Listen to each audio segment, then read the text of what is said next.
Selamat siang Ibu. Perkenalkan saya Yuni Utami, petugas farmasi yang bertugas hari ini. Ibu dengan Ibu siapa? Ibu Ida. Ibu Ida. Tanggal lahirnya berapa Ibu? 10 Desember 1975. Ya, alamatnya dari mana Ibu? Ya, ada riwayat ada alergi nggak Bu? Ada alergi? Nggak ada ya Bu ya? Apakah sudah dijelaskan oleh dokter mengenai kegunaan obat Ibu? Iya, sudah. Obat untuk gula darah. Bagaimana penggunaan obat Ibu yang sudah dijelaskan oleh dokter? Glimepirid 1 kali sehari, metformin 3 kali sehari. Apa harapan dokter setelah Ibu mengkonsumsi obat ini? Biar kadar gula darah bagus. Ibu ini mendapatkan obat metformin sama glimepirid ya Bu ya. Apakah obatnya itu diminum rutin setiap hari Ibu? Enggak, obatnya ada rutin. Kadang-kadang mungkin cuma 3 kali sebulan. 3 kali sebulan ya Bu ya. Kalau boleh tahu apa alasannya Bu? Kenapa nggak rutin? Kadang-kadang aku selalu lupa. Terus sudah enak badannya, merasa sudah sehat, tidak diminum obatnya. Iya Ibu. Kalau gitu Ibu ya. Terima kasih ya Bu ya sudah jujur ya Bu. Ibu, saya mengerti ya Bu ya. Tapi kalau penyakit diabetes itu gula darahnya bisa tetap tinggi walaupun tubuh Ibu tuh terasa baik-baik aja. Jadi obatnya Ibu tuh kalau misalkan Ibu tidak minum obatnya secara tidak rutin ya Bu ya, itu bisa menyebabkan komplikasi Ibu, bisa ke jantung, ke ginjal, mata, saraf gitu Bu. Tapi selain itu saya juga takut ketergantungan obat. Saya mengerti Ibu dengan kekhawatiran Ibu ya Bu ya, tapi obat diabetes ini tidak menyebabkan ketergantungan Ibu, justru dia membantu menstabilkan kadar gula darah Ibu.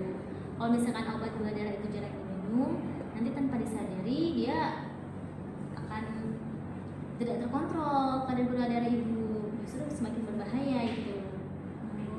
Gitu ya. Saya kira kalau tidak keluar aman, jadi saya merasa saya sehat. Kalau tidak,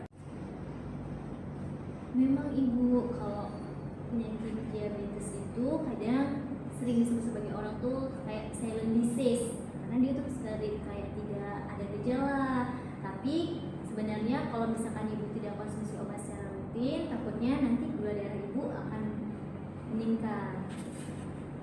Ada obat Ibu tuh ada metformin dan glimepirid ya Bu ya. Kalau metformin itu diminum setelah makan, kayak misalkan juga bisa ngurangin mual, nyeri perutnya. Kalau glimepirid itu di pagi hari sebelum makan. saya itu suka takut kalau obat minum obat, suka lupa, jadi males kalau banyak obat minum. Gitu. Iya Ibu. Jadi kalau misalkan takut lupa, gimana kalau saran misalkan tuh Ibu bikin alarm di HP Ibu, bikin juga jadwal waktu makan obat, kemudian juga misalkan Ibu bikin kotak-kotak obat kayak gitu, tuh kotak-kotak kecil untuk konsumsi obat Ibu. Jadi kalau menurut Ibu tuh yang mana yang enaknya di Ibu? Oh iya, ya. Mungkin kali bisa saya bikin alarm di HP sama bikin kotak obat sendiri. Nah, Bisa diminum gitu. iya, sama juga minta tolong sama keluarga, bisa ada keluarga kamu di rumah ya. Nah, nanti juga bisa ke sini ya Bu, nanti tungguin sini sama nanti Ibu bisa diminta tolong diingatkan sama keluarga di rumah untuk konsumsi obat. Oh iya, nanti saya minta tolong anak saya di rumah ya. Ya, selain itu juga ya Bu ya, kita juga harus jaga pola makan, berolahraga, sedikitnya itu kayak 30-60 menit lah setiap harinya, biar bantu buat badan kita tetap terjaga. Sekaligus juga konsumsi obatnya secara rutin ya Bu ya. Itu saya akan berusaha untuk menjaga saya biar saya sembuh. Boleh tolong diulangi Ibu untuk cara penggunaan obat Ibu bagaimana? Glimepirid diminum pagi hari sebelum makan. Metformin diminum 3 kali sehari 1 tablet sesudah makan. Betul Ibu, tetap semangat untuk mengkonsumsi obatnya secara rutin ya. Terima kasih atas penjelasannya Mbak. Mulai sekarang saya akan coba disiplin minum obat. Sekali Ibu, jadi mulai sekarang rutin minum obat ya Bu ya, dan pola hidup sehat tadi dijaga makannya ya Bu ya. Dan jangan ragu untuk berkonsultasi jika ada kendala ya Bu ya. Ini ada dokumen konseling, bisa Ibu tanda tangan di sini ya Bu. Sehat selalu ya Ibu. Terima kasih Mbak ya atas penjelasannya. Iya, sama-sama Ibu.